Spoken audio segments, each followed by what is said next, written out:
a brief introduction to Afrobeat for those of us who are new to it is it's a music genre that combines African music and African American style of music. So, and the three things you might notice is that it has large band. Um, Almost always you would find a saxophone there, large band, political lyrics, and the language structure could be in English, could be, languages like Yoruba and different African languages that are sometimes combined with English. So those are kind of the basic characteristics that you would notice. And it was born in early 20th century when musicians from Ghana combined West African regional music with Western jazz, mainly jazz from the US, and calypso. And its early name was High Life. So I think I like Afrobeat, but I also really like High Life. In a way, the music itself embodies what it means to be of the African diaspora. So it's an African diasporic product. And we can thank the Nigerian music genius, Fela Kuti, and of course his band, Africa 70, later on after his passing, Egypt 80. It became Egypt 80. With his son, for creating and popularizing Afrobeat in the 1970s. They mixed West African beats, predominantly Nigerian and Ghanaian, and jazz, soul, and funk, and with potent lyrics that are full of political criticism and call to political awareness. And you get to hear some of them as we combine them with the art. And let's not forget the drummer, Tony Allen, and so many other names. Tony Allen is expanded on Afrobeat sounds by mixing elements of hip hop, dub, and so many others. So we have so many other artists as well. Unfortunately, not many women artists. I couldn't find many of them.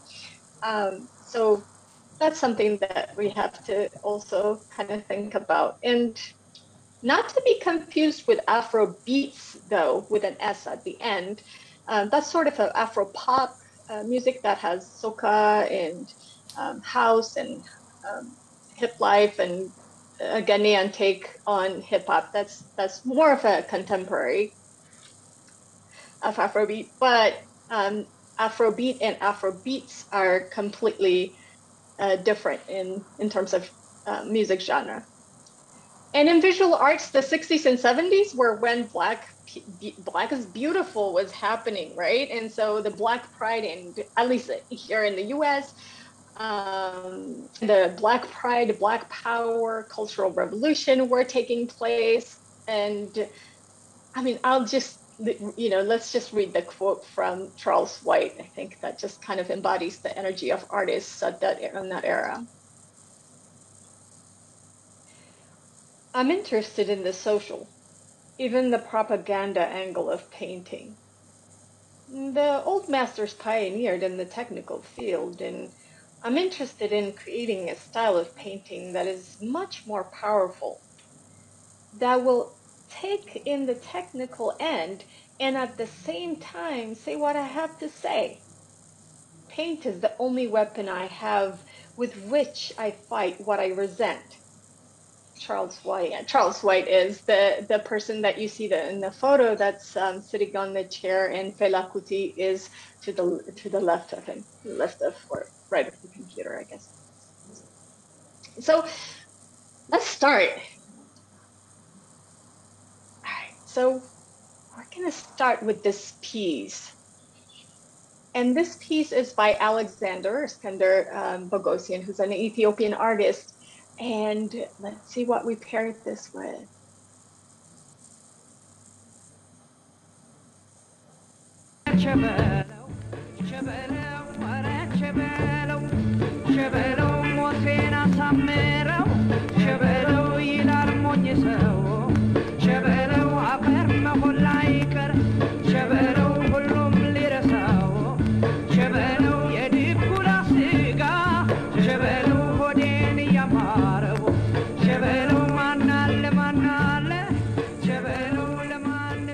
Okay, so you want to start with the, yeah, want to introduce this piece, and I'll talk a Yes, little bit more. Yeah. yes, absolutely. So this piece is called "The End of the Beginning." It's done by Alexander Skunder Bogosian, and it is an oil on canvas. It was created 1972, 1973. 48 by 67 inches. And so the image in its entirety depicts the burning of Aksum and Lalibela, which are two historically significant sites in Ethiopia. And it is basically illustrating the overturning of church and imperial authority in modern Ethiopia. What really kind of drew me to this particular piece is the colors. First and foremost, as we can see, there's lots of different kinds of colors. There's the reds and the oranges, the greens, the yellows, the purple, the blue. It's wonderful.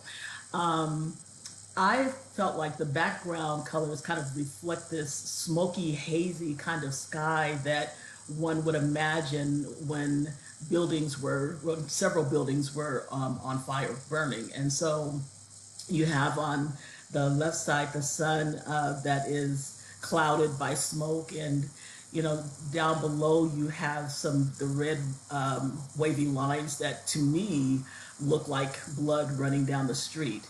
Then there are some really focused pieces. You have that centerpiece that is an obelisk and represents Axum, which is known for its really tall and carved obelisks.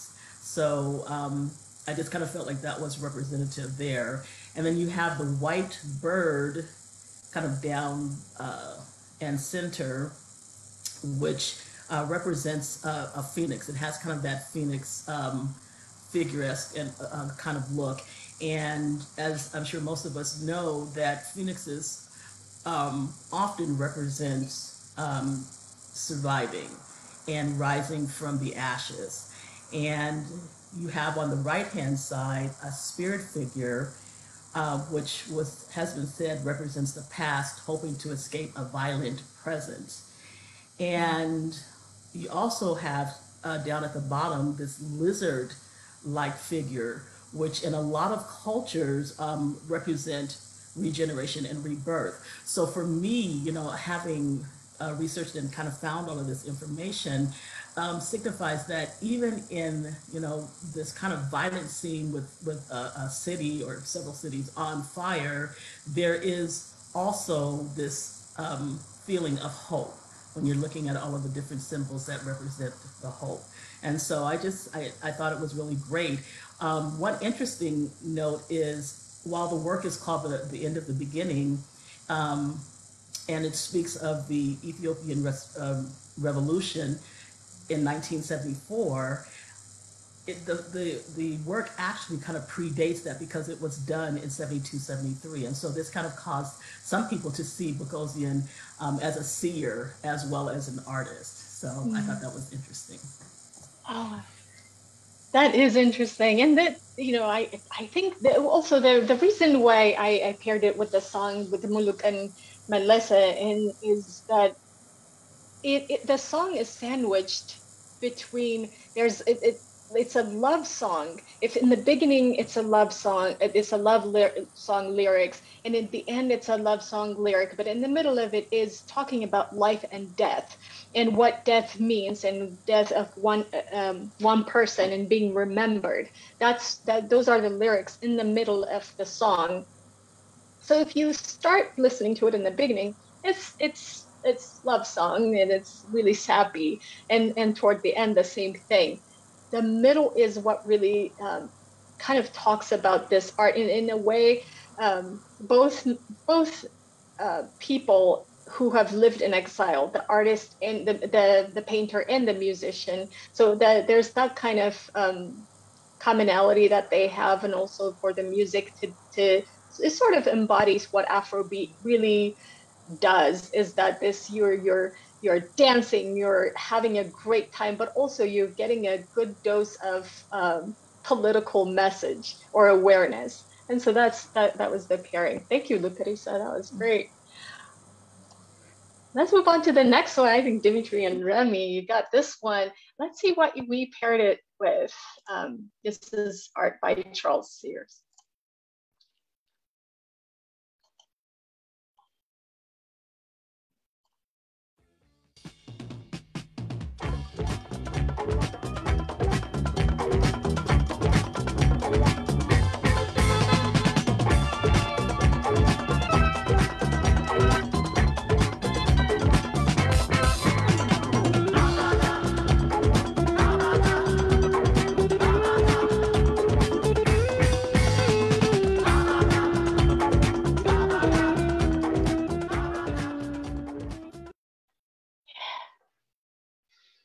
Remy and Dimitri and lead us in this conversation, this beautiful piece. Well, first of all, I wanted to say I love the color palette on this piece. It's just so divine, and just the balance of colors that have been chosen as well. So for me, I wanted to just really talk about what I see in this piece. And first of all, when I look at it, it feels more like I'm looking at a piece of Dutch wax cloth, as I've seen on some Dutch wax.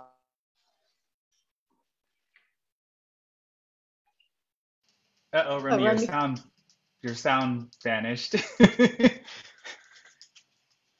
Uh-oh. Yeah, your sound it went away for some reason. Of the piece. There we go. Could you not hear me? No. Oh, I'm sorry. You said Dutch wax print and then then I disappeared into the underworld of the internet with the rest of the Orisha who are pulling on me right now. So the main thing I was saying that I see is these drummers at the rear of the scene where they're drumming. There's three of them, or there's four of them actually. The short one that's on the end, and the three taller ones where they're all they're almost like looking to the other two drummers, like to see when it's their time to beat the drum as well. And then the two drummers that have their hands up is like they're the ones that are keeping the beat. They're keeping the highlight. And for me, these three other more like the female characters over on the side wearing their head wraps and have got their arms up, I feel like when I see them, I feel like they're the I3s in the reggae band with Bob Marley, they're wearing their classic bubu and rapper. They're getting their whole high life high, and then the rest of the audience are just exalting as we're supposed to. We're exalting the drummers because you're born in Yoruba land. You're born into a drumming family. It's something that you don't just like, oh, I'm going to drum. It's a tradition you're born into to be a drummer. So I love this piece. I want it. Where can I get it? And handing over to Dimitri to give you some facts rather than me just waffling over here. Yeah, I mean, yeah, I love the visual analysis of how might we request that it be put on view somewhere. I will get to that. I think you would have to reach out to the Smithsonian Art Museum. It's in their permanent collection, so you can see it online, Pamela. So yeah, the painting was made in '74 by Charles Searles in his hometown of Philadelphia for a courthouse, actually, and just kind of, what we're seeing is actually the study that's owned by the Smithsonian. So just quick background on him, since someone asked earlier about Bogosian, is that in 1971, Searles's young daughter actually died. And so he took the next year to apply for a few scholarships, some traveling scholarships. So he received the Crescent Traveling Scholarship and the Ware Traveling Memorial Scholarship, and he went to Nigeria, West Africa. So everything Remy just said is highly relevant. And during that time, his color palette obviously changes. Anyone who has gone to West Africa or the Caribbean knows, being in that tropical environment, your sense of color just totally transforms. I know it did for me for a very long time after going. And, you know, because we're so gray and brown and blue in the United States in terms of how we dress and how we paint our spaces, very different over there. So when he came back, he received a commission to paint is actually the federal building in Philadelphia. And so what we're actually seeing is a study. It's acrylic on canvas. And I don't know if the actual painting ever was made. And so also a really important thing that I think, you know, Sade picked up when she was curating this is that all of his work was inspired by music and by dancing. And so after he did this study, the next series that he did was all about dancers, and he was listening to music and trying to capture how the body moves and how it moves to the rhythms. And so I also just want to kind of like quickly jump in on the group that we listened to, the Funkies, which was an Afro rock group formed in Nigeria in the late 1960s. They didn't actually record a lot of albums. They only did 3 albums. And they specialized in this funky, upbeat music that I think also perfectly paired. And you'll see throughout this whole collection, Sade did a wonderful job. And they actually started as an army band right when the Nigerian Civil War was happening, the War of Biafra. And you know, they were bringing their purpose was to bring light to the darkness that the Civil War had brought to Nigeria. So you know, I think I just see that, you know, there's this connection between that, the joyful colors that Searles brought to his work, which was also, he went to Nigeria just a few years after the Civil War, so he had to be aware of that. And then this band also bringing joy and light. And also, it was only, what are we talking about, 11 years after independence. So it was like 61. So when you actually think in terms of what's happened here in the last 11 years, and just that, you know, just focus in on that span of time of coming out of trauma and political unsettlement and you know, I mean, the politics of Nigeria are very tumultuous anyway. So, you know, just to see this life and the high life and the music and the celebration of life, I think is just, you know, talks to the spirit of healing. Yeah. I absolutely agree. And I think the next piece is the colors are beat, but the message might be interesting. So this one, and let's see what we paired it with. Let's listen to it.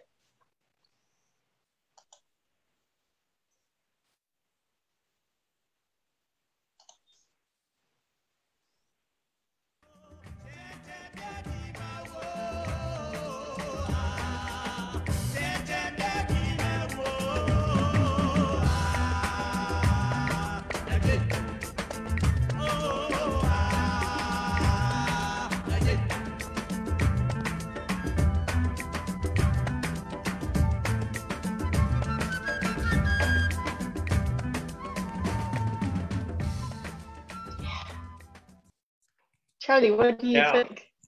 So this is Elzier Cortor, and I hope people will write that name down, because my sense is probably a lot of people are not familiar with his work. Wow, he was one really great artist and lived forever. He died at 99. He died just shy of his 100th birthday, so has a huge amount of work. But you know, this piece is called The Abattoir, which is, you know, it's a slaughterhouse. And so it's got a lot of really gruesome images. You've got this background of you know, this blood red going on. You've got these images of cattle here. We get right there on the lower left, we can see the head of the cow or bull, I guess I should say, that's lying down. It's really interesting. Like if you go up to the top right, you know, you can see, I don't know, Sade, if you can show with your pointer, but there's 2 images where the animals have their mouths open, And it really reminds me of Picasso's Guernica. I'll put a link in there if Yeah, you're not right familiar here. with that piece. But he's a really interesting artist. In this, it says that it's dedicated to in the memory of Sophia Portor, who was his wife. And I remember looking at this and going, "Oh boy, is this what their marriage was like? An abattoir." But in fact, he gave many pieces to a particular institution in the name of his wife. So I think it's not, they were married for, I don't know, a million years. They had 4 kids together, and she eventually died. He was 99. She probably died when she was 90 or something like that. But it's a fascinating piece, and he's another person who was really influenced by dance, and sometimes he thinks about movement, like dance-like movement in his work, and I think you can really see that it has sort of an internal rhythm, even though the theme is rather gruesome. But it's an interesting piece. Other thoughts, anybody? I think for me, when we were looking at this the other day, I was saying that what strikes me a lot in this is the textures that I see, and like the rope, and then the metal hook, and the smoke, and so we get all of these different elements all in this particular piece as well. So absolutely, there's a lot going on in this, for a lot in terms of geometry, in terms of space, in terms of form, but a lot in terms of color as well. He's really using a lot of different shades and different colors. So I think it's a fascinating piece. I'm going to go ahead and put that link for Guernica in the chat if anyone wants to look that up, if they don't know what I'm talking about with the 2 head forms in the top right. Now, he's a fascinating artist, and I have to say, he was a product of the Art Institute of Chicago, and you have to give them props. Archibald Motley came out of their program. A number of great Black artists came out of that program. They were really one of the few programs where Black artists could go and be accepted, rather than being declined because they were Black. They were perfectly happy to have Black artists come and study with them. So they put out a number of really good artists, and he's certainly one of the top. Thank you, Charlie. The next piece we have is this one, and I wish you were there when we were during our meeting. It was kind of, we had a lot of funny conversations about this one. Let's look at that.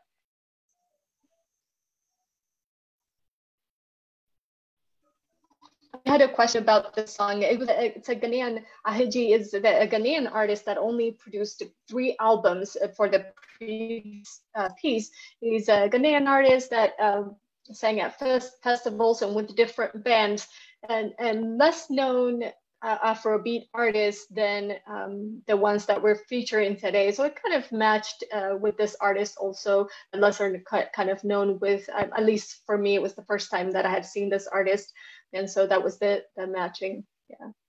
I do not know about the it was difficult in so many of the lyrics. It was difficult to find the meaning. So that's a good question, Sarah. Yeah.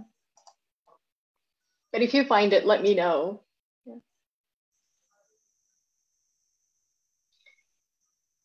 Thanks. All right, let's see this one.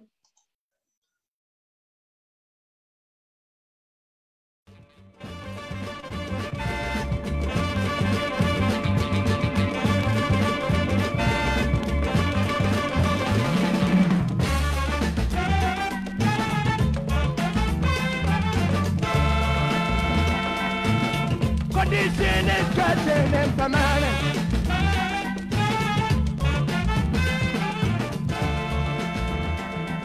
Condition is getting unstable too.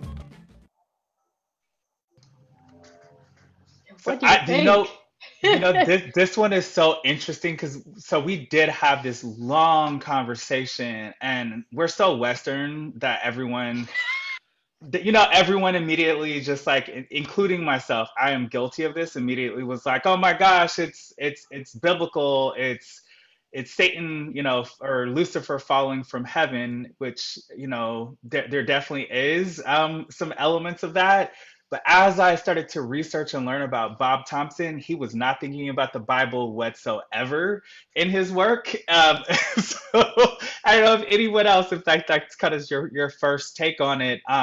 So he, you know, had a really short career beginning in the late 1950s, and it only lasted a decade. So shortly after this, you know, he had an untimely death.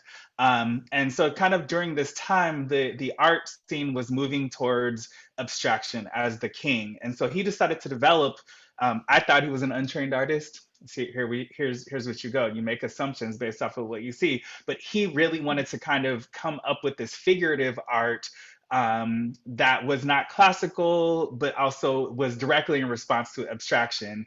And so, actually, in this piece, the spinning, turning, directing, what he's actually really inspired by is Goya. So Goya created a series of artworks called Los Caprichos, and particularly he was interested in the talebearers, hobgoblins, and rise and fall. And so within these, Goya is actually, these are aquatint and etchings created by him in the late 1700s. Yeah, he was not even, he literally says he was looking at Goya. He was not thinking about Matisse. He wasn't thinking about anyone else.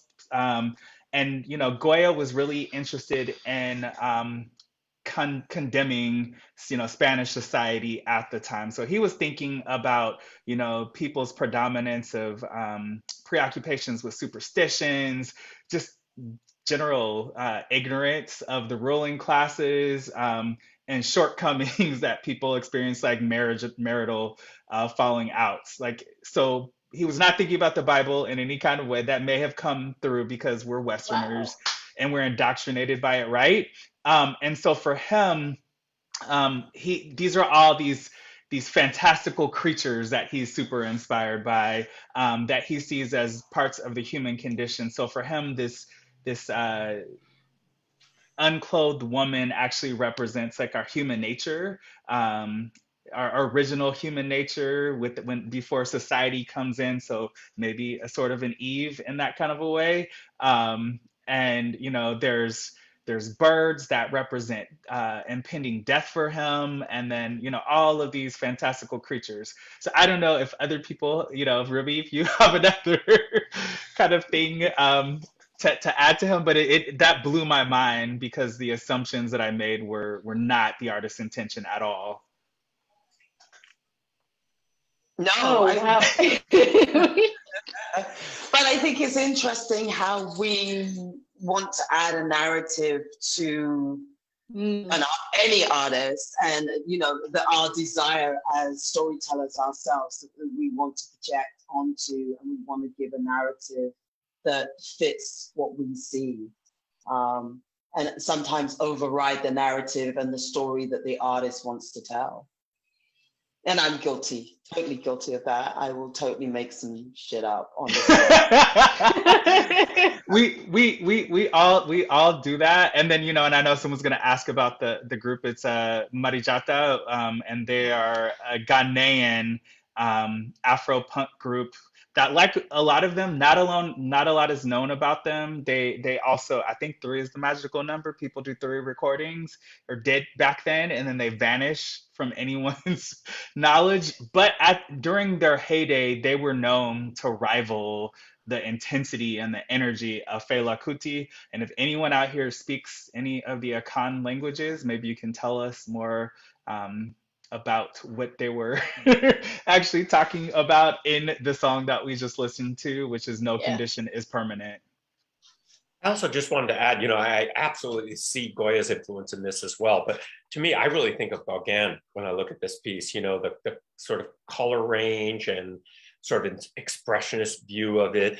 And someone else, I think it's F. Fox, mentioned, you know, how about Matisse's cutouts? And I think that's a great observation as well. You could really get that sense of, his cutout work in this piece, of Matisse's cutout work in this piece. Yeah. See, now, same color palette, different artist, and we're gonna move on to this next one, which I'm also really, really looking forward to hearing what people think. This is Jacob Lawrence's piece, and let's see about the music. And of course, we talked a little bit about Fela.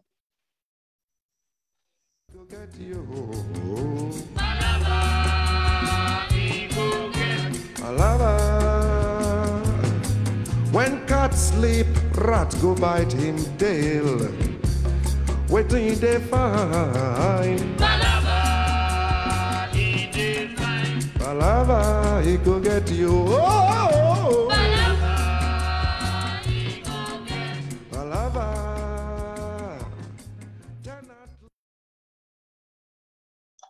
So yeah, this piece, I think this piece is such a fascinating piece, but also because of all the theories that we had. And the music is by Fela Kuti, of course. And we talked a little bit about Fela earlier. And yeah, let's talk about this piece. Dimitri, you want to lead us? I think Charlie was going to kick it off, right, Charlie? Oh, Charlie, I didn't know this was my piece, but I'd be happy to kick it off. I love this piece. It's really funny. Like we have this writing group, right, that's listening in on the talk today, and this would be such a great painting for people to sort of come up with a story behind, or a narrative behind this painting, because I think it's really, really so fascinating. It's called Dreams, right? And yet, it's really interesting when you look at the Smithsonian site. They say, it's a young girl sitting in a chair. I don't see this as a young girl at all. This looks like an older woman to me, in fact, who's thinking about these various events in her past life. So we see these two windows / mirrors that are showing things that are going on. And to me, this is very different than other Jacob Lawrence's work. And I'm really fascinated by, it's a little bit hard to see, but if you look in the background, we were having a long discussion as to whether there was something sort of violent going on in the background, but I was able to blow it up. If you go to the actual site, well, maybe Sade can put in the actual site and you can blow it up. The background doesn't look violent at all. It actually looks like there are people throwing rice as a result of a wedding and someone smiling, but then you have this, this trail of red that comes down. And, we were talking about this, menstrual blood, is that a possibility? I'm thinking maybe, again, this is done many, many years ago. So, maybe it's that idea of virginal wedding night and that there's blood coming from that, which I think would also be alluded to in this painting. Dimitri, you had some other thoughts too. Yeah, I mean, I think I did a little bit of background research on this, and so again, I think this one is an extremely brilliant pairing today. I can't imagine a better pairing. So Fela Kuti's song is Trouble Sleep Yanga Wake AM, and this is also part of Jacob Lawrence's Dream series. I don't know if that was intentional today, but Jacob Lawrence actually, not very well known, went to Nigeria. And when he came back, he immediately shifted. We all know about him with his Great Migration series, but he shifted and started the series that he did was very dark in content after he came back from Africa. He had always been thinking about the plight of the working class in America.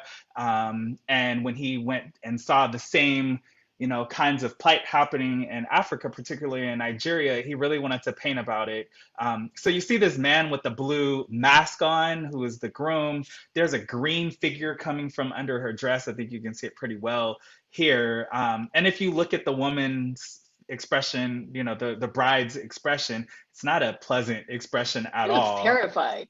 Right? And so the woman who is seated, according to what Lawrence is talking about, maybe, from my theory is maybe she was the bride. Maybe she was imagining her life after she got wet, married, And, you know, you have these dreams of what life is going to be like where, well, if you're lower class, you have to work yourself to the bone often.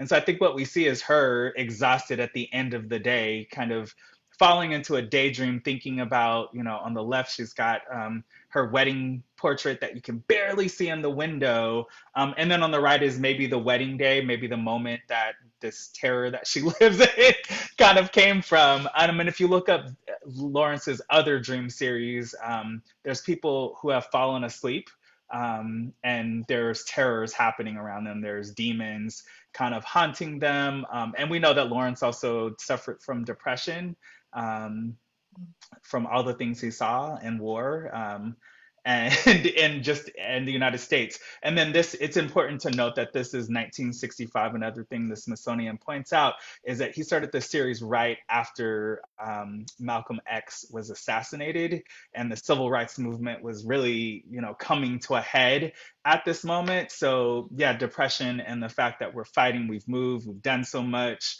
and look at the world as it is right now. Yeah, I don't know if you can pan back for just a second today, but one thing that's really wonderful to notice is how he does these diaphanous curtains. It really is it's a really lovely painterly touch. You know, if you look at the one on the left, it looks like the windows, the wind is almost blowing it back a little bit. And then you can see those different stripes and different textures that you really get this lacy kind of feel to it. It's you know, Lawrence always has something interesting to say in his work. And I think that this would be a great one to write about, to think about what your impressions are of what's going on in the painting. Yeah, I agree. And I, you know, Remy mentioned the sculpture piece. Remy, which one? It was Cleopatra by Edmond and Louis, right? In the way that the woman is seated. Yeah. And also, yeah, go ahead. No, I was also really interested in and curious when you look at the expression in her hand that we see, and then you also look at her feet as well, and that's almost where you see the voice of this character, like the hand is expressing, and the two black feet, one slightly under a dress and the other one slightly more showing as well. Yeah. You know, I can't help also to think that Kerry James Marshall, you know, kind of very contemporary of this artist, of course, and I can see the influence here of the way that her body is painted.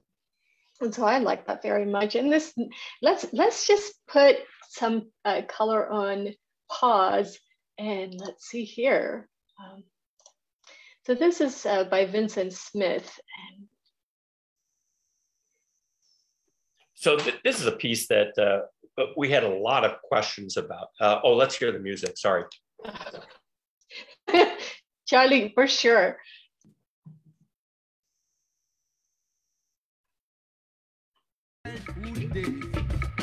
Sweet life, I enjoy it too.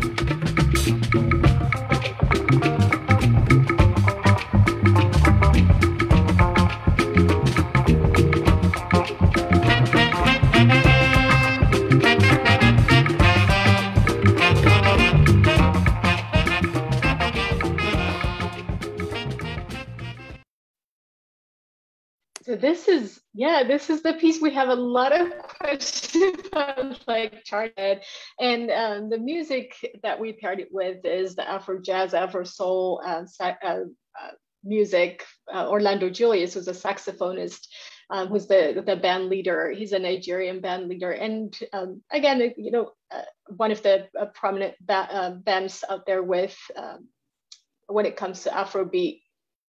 And this is, you know, they did their recording in the 70s in Los Angeles and many other places. So they were pretty popular at the time, but also the energy they captured. I feel like that song captured the energy of this piece as well. Just looking at the artist, Charlie, do you want to lead this conversation? And I also, Yeah, it's a wild piece. I mean, if you look at it, there's so many things going on, and so many different textures and so many different angles, and again, the geometry of it is really, really fascinating.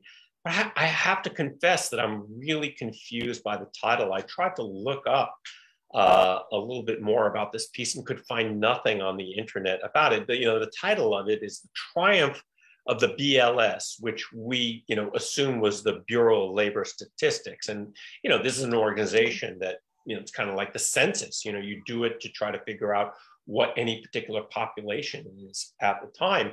And the only thing I can think of is that he's being ironic here, in the sense that you're seeing populations that might be hidden or underserved or mysterious ghost-like populations. But further confusing, because Bureau of Labor Statistics is an American organization, and I think there's really a lot of references to Africa here. And so I don't know if he means to talk about it in the sense of the same problem exists elsewhere, that you have these unseen populations. But there's a lot going on in this piece. You can see a lot of different images. Some of them are sort of frightening. If you look in the top right, it looks like there's a scene in a jail. But then there's others that look like very sort of daily, quotidian things that people would be doing, sitting around, resting. A lot of very, very different imagery. Other thoughts? Anyone?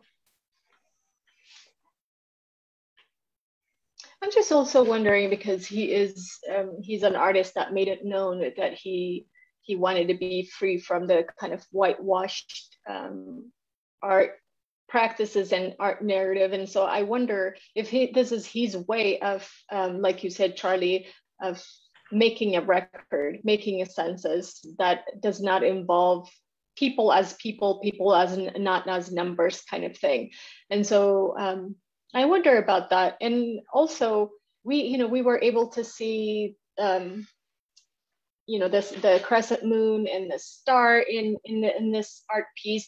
Is that a tribute to the flag of maybe Algeria or Tunisia?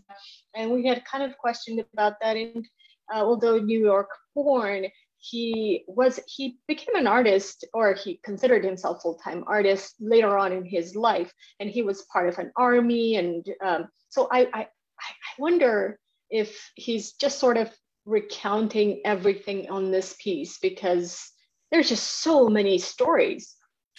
There really are. And it's interesting because, this is such a great person to use in this pairing of music and art, because he himself was very influenced by music. He has a quote about how the way that he creates a piece, he really thinks about the tonalities of different instruments, and he feels like when he really hits it, he feels like the conductor of a piece, and I think you can really get the sense that we're like listening, if you will, to a suite of music. It's visual here. It's it's really interesting.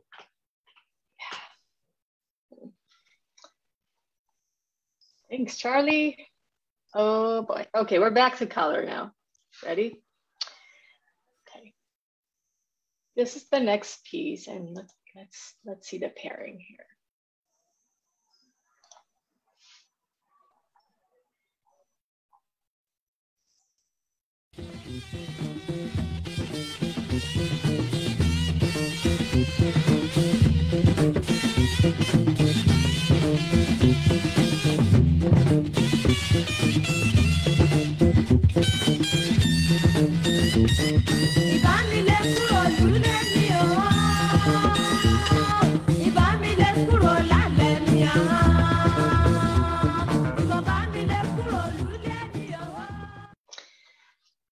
Yeah, Dimitri and Remy, what do you think about this one? It's the Wives of Shango.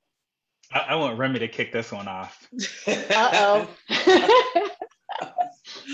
Oh, wow. What can I, first of all, you have to say it is so beautiful. So for me, I see Oya and I see Oshun. And not that necessarily she's necessarily considered a wife, but I see Yamaya here as well. But it's interesting because I was listening to somebody talk about this type of representation of Oshun in terms of looking at the 3 stages of womanhood. When I actually look at it, one of the things I see is that really very much being an African American representation, because at home we really don't see the Afro in that size as well. Mm-hmm. The Afro is very much an iconic symbol of the 60s. And so making this very contemporary female deity of feistiness and resilience and rebellion and almost like a modern day warrior energy around it, but in the background with the white is the wisdom of when to know when to use the female power and when to just step and hold and yield and then be in that receptive mode as well. And I love the sisters at the front with the diasporic lean with the hand on the hip, which is such classic. This is just such a classic body language of African women, African descended women, not just women, but all of us. I mean, this is, the hand on the hip says so much. I mean, fill in the blanks yourself as well. When you do it next time yourself and you put your hand on the hip, your own hip, just think about what you are saying in that gesture. So I'll hand that over to Dimitri. Oh, boy. I mean, I've always loved Jeff Donaldson, but I admittedly didn't know much about him. For me, I always saw his work as, the middle wife is Oba, his oldest wife, his first wife. Thank you, F. Fox. Yes. But for me, Jeff Donaldson was always an artist that represented the 60s and 70s for me, and I admittedly didn't know very much about him. His work really comes out of the Black arts movement, talking about 1965 as the moment that Malcolm X is assassinated. The Black arts movement pops up kind of like that second Harlem Renaissance, where Black artists get together in New York City and they decide that, hey, Black art has to have a meaning. It has to fight on our behalf. We're in the middle of the civil rights movement. We can't just make art for art's sake. Now, granted that there were some amazing abstract artists working at the same time, and I didn't realize that Donaldson was one of the founders of Afro-Cobra. And let me just say, he wrote his beliefs in the Afro-Cobra Manifesto in 1970. So just before this painting came out, and he says, "It is our hope that intelligent definition of the past and perceptive identification in the present will project nation-filled direction in the future. Look for us there because that's where we're at."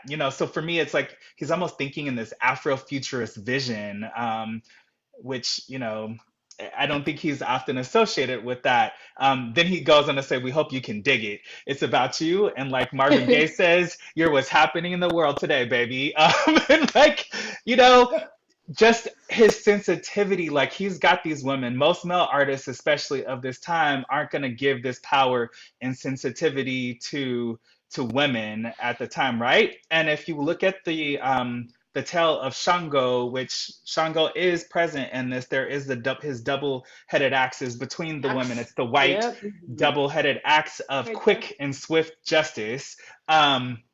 So in the tales of Shango and his 3 wives, the 3 wives are actually the ones who teach him how to go in a battle. And so for me, I immediately start to think about the Black Panther Party and how, now we're starting to think about the Black Panthers who were so seminal in the civil rights movement, particularly here in Oakland in the Bay Area.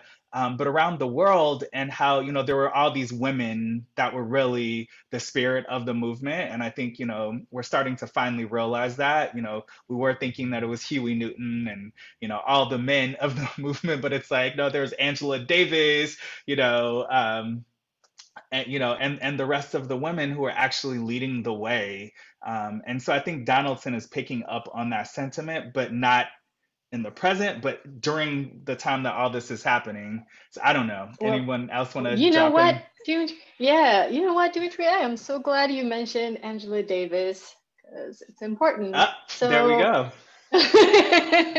all right, let's move on to our next piece. Um, that was a really good one, and I didn't know his contribution. Thank you, Dimitri, for that. And all right, let's see here.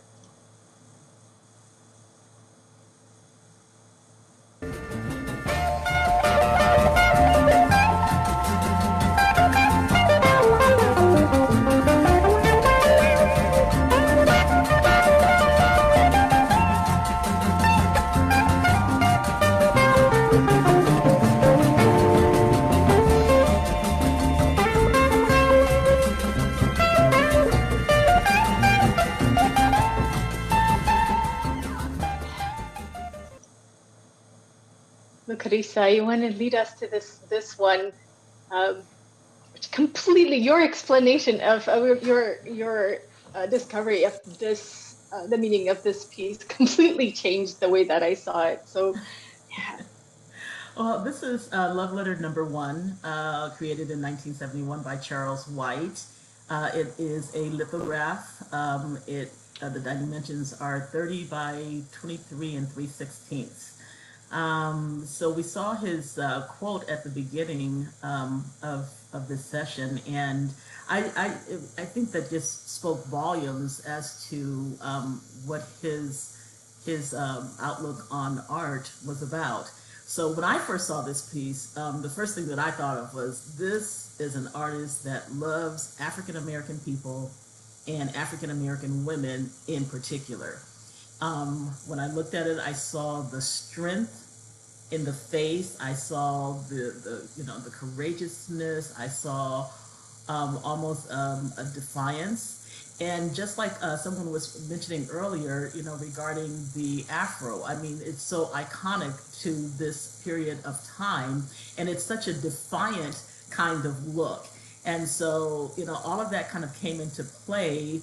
And additionally, with his use of the faceted part underneath her body, I just felt like that spoke to the strength and the resilience of Black people in general. And so I just thought this was great. Charles White is actually known for creating really bold and large-scale paintings and drawings to magnify the power of the Black figure. So that, that kind of speaks to what he's doing here.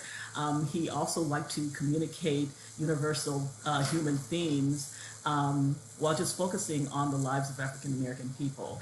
So that was interesting. So what's really interesting about this is that this was actually created with a specific purpose in mind, and that was in response to the arrest of the political activist and Black Panther affiliate Angela Davis. And while the picture obviously is not of her, I think it was representative of her as a strong Black woman. So they asked Charles to create this, and they actually placed it on a postcard to send to then Governor Reagan protesting her arrest. And what the postcard said was, because we love justice and freedom, because we truly believe that she is being denied the presumption of innocence and equal protection under the law as guaranteed by the Constitution of these United States, because we are alarmed by the effect this pretrial punitive imprisonment is having on her health and well-being, we ask you as governor to intercede for the release of Angela Davis on reasonable bail. And so then they had this, little place where you could sign your name, fill in these, fill in your address and everything. and send to him, just asking him for her release. And so I just thought that was really, really interesting, that this piece of art was created for that specific reason. Anybody else? Oh Yeah, man, Lucarisa, thank you. I was just going to add to that. For me, when I first saw this piece, even before I knew that that's what the homage was for, and two is for Sister Angela, I was really focused on this rose and the delicacy of this flower. But then as I was looking at it, it reminded me is with the rose and the delicacy of this flower, there's always a thorn. And how Angela Davis, has always pricked the consciousness of the oppressor and has been one of the many thorns in the side to completely help us keep pricking that conscience, keep pricking it as well. So we have on one side the vulnerability of this rose, the delicacy, and then the other we have this rose and the strength of that thorn. That anybody that's been caught in a rose bush will know that will shred you to pieces. So I just wanted to add that for food for thought. Yeah, and then we paired it with oh, sorry, Charlie, go ahead. Oh, what I was going to say is if you could pan back for just a second too. Sure thing. If you've ever had a chest x-ray, you have to stand in front of like this kind of panel. And that's what it looks like. It looks like she's, again, this is where my brain goes, but, and to me, that rose really looks like a heart, which is almost where the heart would be on an x-ray, and you see sort of the heart-like shape of the rose. So I think that it adds like another layer of interest for me that the rose is sort of placed there deliberately as though that's her heart. Mm. And just before we leave this, you cannot deny that the level of technique in this piece. I mean, the shapes, the shades, the lighting on her face, the afro, the texture of her hair. So, it's as we put it into cultural context, that we cannot forget. And the afro is halo. Yes. Yeah. Just. It's beautiful. And so we have a couple more pieces to go through. And the next piece is, I think, Lucarisa, this is your favorite. And let's see.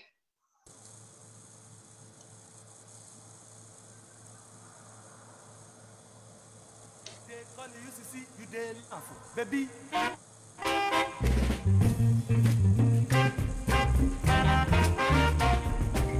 Then they call you see you they shake you waist, yo.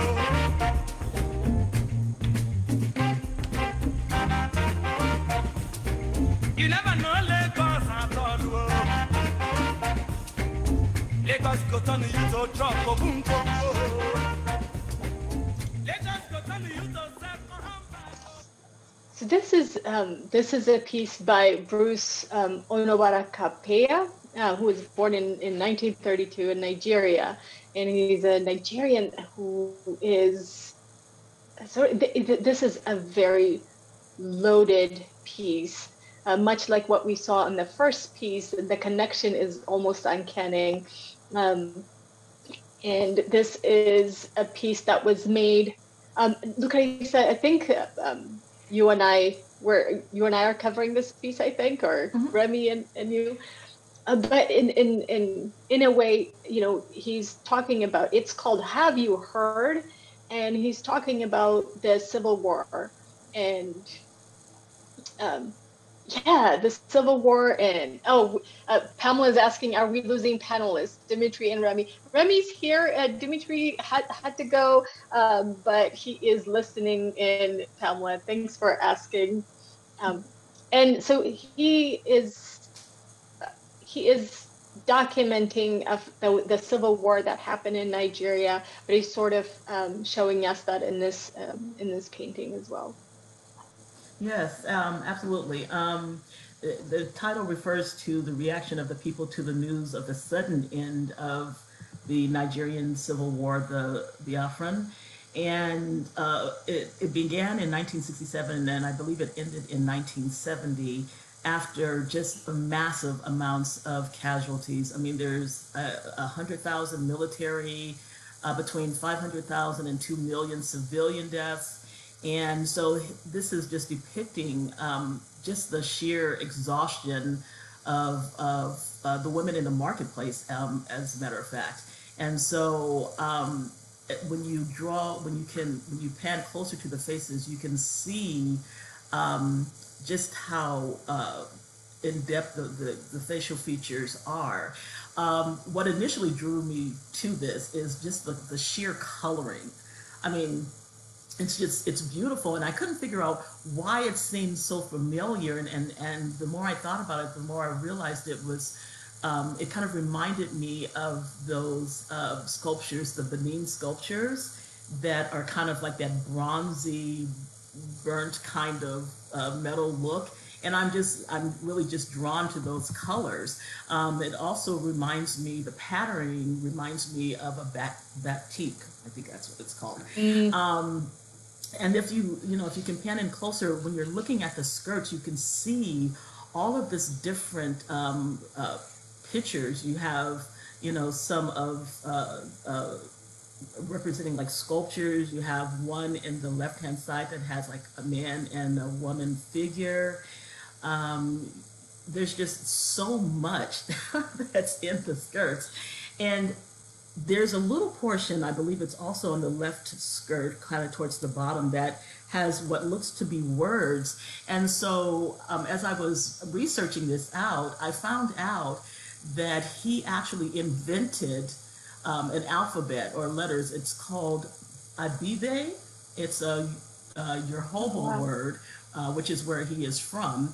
And so he would use these kind of characters to put in his work.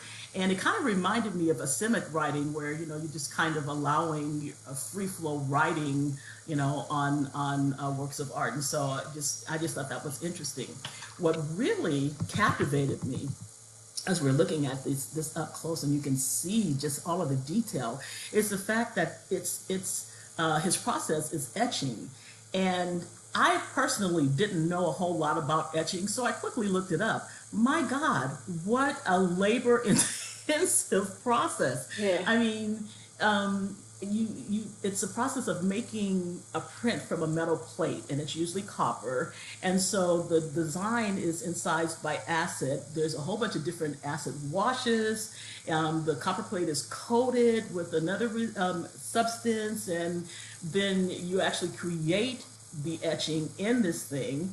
And after you've done all of that with this sharp tool, then you take and you place ink on it, and then you roll it through a roller onto whatever substrate you're going to use. So it's very labor intensive, and you're looking at all of these different things. It's like, my God, the time it would have taken to use this sharp instrument to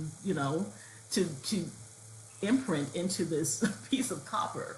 It's amazing. I just find it totally fascinating. And oh man. Yeah. Teresa, thank you for that. Wow, that's amazing. Thank you. I was just going to add to it as well, is that, it has the quality of memory cloth. So, in Nigeria, the memory cloth tells the stories of your family. And I was just also wondering if that is also what he was depicting, these characters, is, when you go off to war and this is all the clothes you're carrying, or you're coming back from war, and you take the memory of your family and you record your history and your stories in the cloths and the fabrics that you're wearing. And another way of remembering our family and our history and our ancestors. So it just kind of evokes those kinds of feelings in me. And then this one on the left being almost like a shield with the two characters. We were talking about Shango earlier. And again, could be Shango, and if there's feminine energies, could be his wives as well. in Well, another form, as they take on another form. I'm glad you brought that up because actually he did as a child have a lot of association with the shrines in Rehoboth and in Edo. And so it's said that, you know, when you look at his work, that it's his Rehoboth worldview that's kind of coming through in these different markings on the skirts. And so also that his works always evoked tribal folklore and the mythical and the spiritual. So yeah, it's interesting that you bring that up. And the fact that we would always invoke, you know, the Orisha before we, well, do anything, but in particular before we go off to war or into battle in that way. Yeah. I say we, like I'm doing it over here and I'm in battle, you know, like we, the royal we. You can say that, Remy. You're a warrior, Remy. We know that. Yes, you can say that. All of my Orisha, and you know, but I have my own battles that I'm fighting. Just not necessarily as severe as this one, you know. So I also wanted, you know,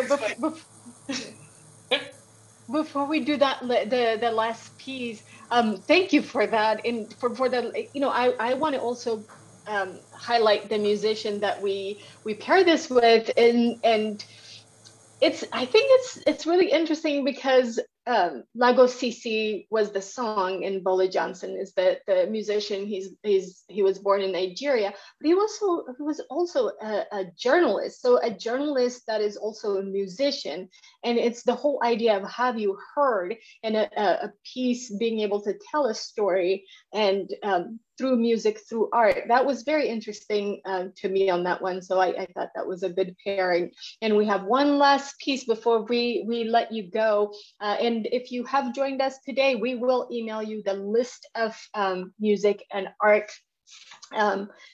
afterwards in a couple of days. But also this last piece, bringing things back to the US now. Thanks, Natalie. All right, let's see.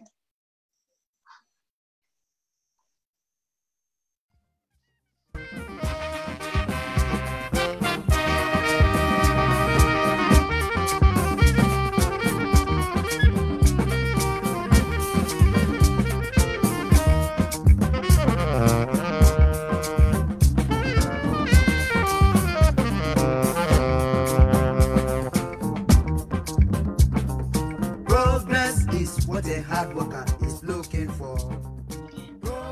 This is a strong one to pair as well as progress is what a man is looking for as the lyrics. And this is by Tony Allen in Africa 70, who is also Fela Kuti's band, right? So it just, you know, I thought that was a strong piece to end this talk with, and to talk a little bit about Pervious Young also. And I mean, just looking at this piece, right? Just looking at this piece, there's so much going on. And I think Rodney was the person that mentioned that if, you know, not wasting any space, that you use the edges, kind of the frame of the art to tell stories. And you see the struggle, he wants to depict activism, struggle in Detroit and many other places that he had lived. And he decided to paint in a vacant alley of boarded up storefronts. And this is one of the pieces that we're looking at right now. Yeah, and what a piece to end this with. Such an any interesting thoughts? story too. I mean, he was someone who was, was kind of interested in art when he was a kid, but kind of dropped it, and then ended up being in jail for a short period of time, where all of a sudden he started to reignite his interest in art. He started just taking out all the art books that he could find, you know, and he was really influenced by people, excuse me, people like Picasso and Daumier. And, you know, Daumier is someone who did all these etchings and drawings and paintings involving social issues, you know, and so when he got out, he really started to do his own work. And it kind of reminds me a little bit of Bill Traylor, because what he would do is he would just paint or draw on whatever he could find. So he used a lot of found materials. And you know, as you said, he lived in this little alley that they called Good Bread Alley. And I love the story behind this. It was called Good Bread Alley because the Jamaicans used to sell their really good bread in this alley. And then, you know, that eventually got left over and he ended up taking over. And he thought about the Wall of Respect that was going on in Chicago, and he thought he could create a similar type of thing here in Overton in Florida.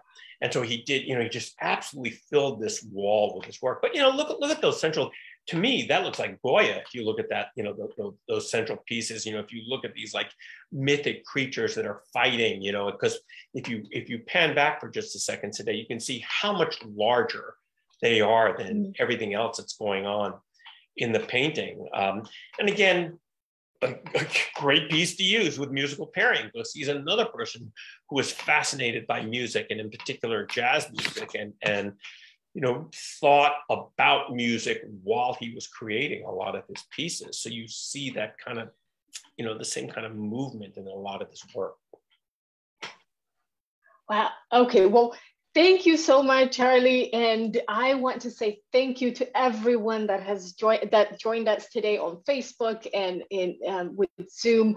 Thank you again to Charlie, Lucarissa, Remy, Dimitri. I really appreciate you. I can spend the whole afternoon with you, but you know, unfortunately, we have lifetime limits. And if you'd like to support us, become members, and you can also text the number that you see on this screen to make a donation so we can keep on bringing music and art to you. We'll be back in a couple of weeks, or I think in a month. Charlie is curating music and art of the Harlem Renaissance. Do not miss that one, but we'll let you know. We'll talk to you soon. Thank you so much that everyone that contributed to our conversation. Bye. I'll see you at the other meeting.